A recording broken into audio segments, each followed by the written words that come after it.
Powder that matches the natural color of the skin or translucent powder is applied to the entire surface of the face.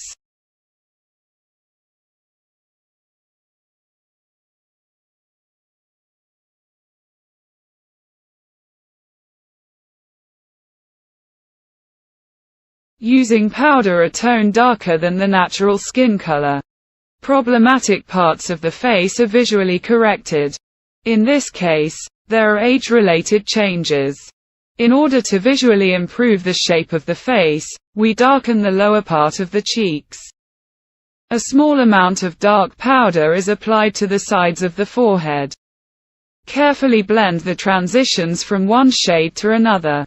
Our model has a fairly wide chin for a triangular face, so dark powder is not applied to it. In the case of a sharp chin, the lower part of it will need to be darkened in the same way as the sides of the forehead.